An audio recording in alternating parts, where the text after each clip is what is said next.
చంద్రబాబు గారి 100 రోజులు పరిపాలన. 100 రోజుల్లో చంద్రబాబు గారు ఏమి చేశారు అంటే, శిశుపాలుడు తప్పులు లెక్కబెట్టినట్టు జగన్మోహన్ రెడ్డి గారి తప్పులను, అవినీతిని, దోపిడీని శ్వేతపత్రాల్లాగా చూపించారు. వైఎస్ఆర్ గారి పేరును ఎక్కడ వీలైతే అక్కడ తొలగించారు. వైఎస్ఆర్ గారి విగ్రహాలను ధ్వంసం చేశారు. మరి చంద్రబాబు గారు హామీల విషయంలో ఏం చేశారు అంటే సున్నా అనే చెప్పాలి. కూటమి సర్కార్ ఈ 100 రోజుల పరిపాలన ఎలా ఉంది అని చూసుకుంటే 100కి 0 అనే చెప్పాలి. ఎందుకంటే వాళ్ళు అత్యధికంగా బ్యాంక్ చేసిన వాగ్దానాలు సూపర్ 6, చంద్రబాబు గారి సూపర్ 6.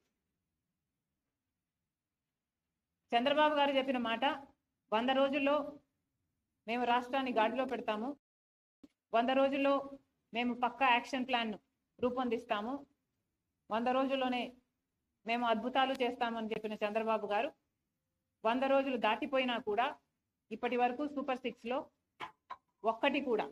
ఒక్క వాగ్దానం కూడా ఇంతవరకు అమలు కాలేదు. ఎందుకు సార్ అని అడుగుతున్నాం.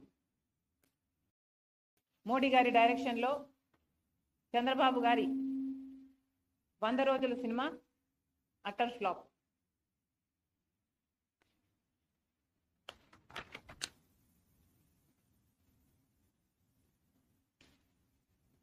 ఎవరు కూడా 100 రోజుల్లోనే అన్ని హామీలు అమలు చేయాలి అని మేము కూడా అంటం లేదు.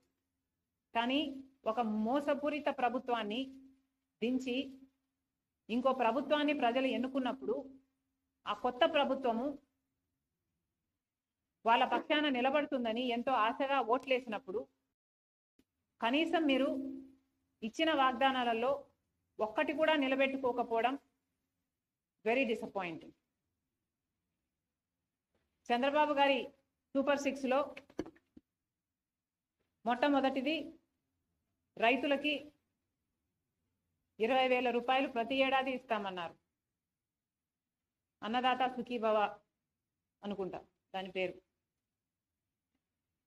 మరి ఎంతో మంది రైతులు, కనీసం 50 లక్షల కుటుంబాలు ఈ పథకం కోసం ఇంకా ఎదురు చూస్తూనే ఉన్నారు. ఇటీవల వరదలు కూడా వచ్చాయి.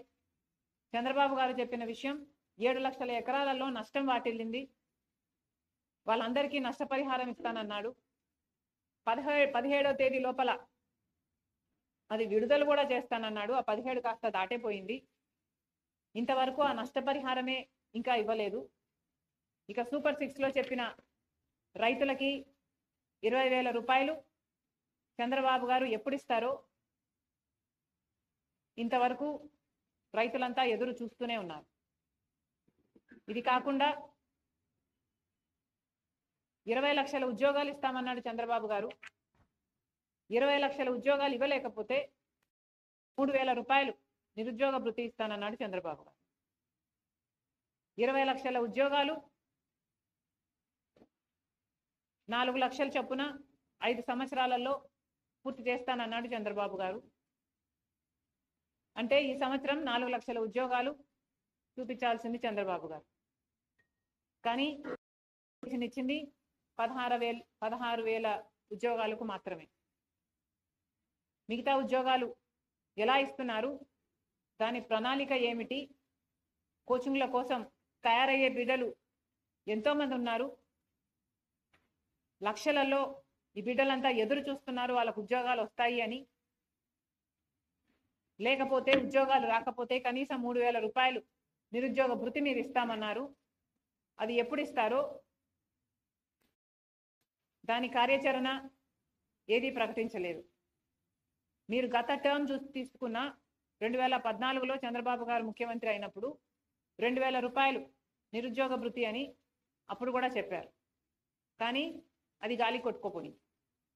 ఈసారి కూడా నిరుద్యోగ భృతి 3,000 రూపాయలని మీరు మేనిఫెస్టోలో చెప్పారు. ఇది కూడా కొట్టుకుపోతుందో ఏమో అని మా ఆందోళన. ఇది కాకుండా తల్లికి వందనం అంతేనా? తల్లికి వందనం అనే స్కీమ్ కింద ప్రతి బిడ్డకు, తల్లికి ఎంతమంది బిడ్డలు ఉంటే అంతమంది బిడ్డలకు, చంద్రబాబు గారి మాటల్లో చెప్పాలంటే ఒకరైతే ఒకరికి, ఇద్దరైతే ఇద్దరికి, ముగ్గురైతే ముగ్గురికి, నలుగురైతే ఏకంగా 60,000 రూపాయలు అని చెప్పారు చంద్రబాబు గారు. మరి తల్లికి వందనం పథకం ఏమైంది? తల్లికి బిడ్డలకి పంగనామాలు పెట్టే కార్యక్రమం ఏమైనా చేస్తున్నారా? స్కూల్ ఫీజులు కట్టుకునే సమయం అయిపోయింది. మరి ఎప్పుడు చంద్రబాబు గారు దీన్ని అమలు చేస్తారో కళ్ళలో ఒత్తులేసుకొని బిడ్డలు తల్లులు ఎదురు చూస్తున్నారు. ఈ పథకం కూడా అమలు కాలేదు. ఇక ప్రతి మహిళకు 18 సంవత్సరాల నుంచి ఇంకొక పథకం, ఇది 4th మహాశక్తి పథకం కింద చంద్రబాబు గారు ప్రతి మహిళకు ప్రతి నెల, ప్రతి మహిళకు అంటే 18 సంవత్సరాల నుంచి 59 సంవత్సరాల వరకు ఈ ఏజ్ గ్రూప్లలో ఉన్న వాళ్ళకి 1,500 రూపాయలు ప్రతి నెల ఇస్తానన్నాడు చంద్రబాబు గారు. ఇది చాలా హెవీ బడ్జెట్ స్కీమ్. ఇంత 1000 కోట్లు 1,500 కోట్లు ప్రతి నెల ఖర్చు అయ్యే స్కీమ్. ఇంత పెద్ద వాగ్దానం చంద్రబాబు గారు చాలా సులువుగా ఇచ్చారు. మరి ఇది అమలు చేసే చిత్తశుద్ధి చంద్రబాబు గారికి ఉందా లేదా, ఆ ఉద్దేశమైనా ఉందా, చంద్రబాబు గారు స్పష్టం చేయాలి. ప్రతి మహిళని నేను ఒక శక్తిగా చేస్తాను అని పెద్ద పెద్ద మాటలు చెప్పారు చంద్రబాబు గారు. ప్రతి మహిళకి 1,500 ఇస్తే ఆ మహిళకి భరోసా ఉంటుంది అని చెప్పిన వారు చంద్రబాబు గారు. మరి ఆ మహిళల గురించి ఆలోచన చేయాలని కాంగ్రెస్ పార్టీ డిమాండ్. ఇంకొకటి, సంవత్సరానికి 3 సిలిండర్లు ఉచితం అన్నారు. ఇప్పుడేమో దీపావళి అంటున్నారు. మొన్న కూడా ఇలాగే ఇంకొక పథకం, బస్సు ఉచితం అన్న పథకం ఇండిపెండెన్స్ డేకి అన్నారు. ఇండిపెండెన్స్ డే దాటే పోయింది. ఇంకా పక్క రాష్ట్రం తెలంగాణలో, కర్ణాటకలో వాగ్దానం చేసింది కాంగ్రెస్ పార్టీ, ఉచిత బస్సు వాగ్దానం నిలబెట్టుకుంది. మరి అక్కడ రోజుల్లోనే వారం గడవక ముందే పక్క రాష్ట్రంలో అమలు చేయగలిగినప్పుడు మరి చంద్రబాబు గారికి ఇక్కడ ఇంత చిన్న స్కీము, ఒక 250 కోట్లు చేస్తుందేమో ఇది, ఇంత చిన్న స్కీము అమలు చేయడానికి కూడా 100 రోజులు సరిపోలేదు చంద్రబాబు గారు. ఒక మహిళ బస్సు ఎక్కితే ఆ బస్సు ఎక్కిన మహిళకు ఉచితం ఇవ్వడానికి ఇబ్బంది ఏమిటో, దీనికి ప్రణాళిక ఏమిటో మాకైతే అర్థం కావటం లేదు.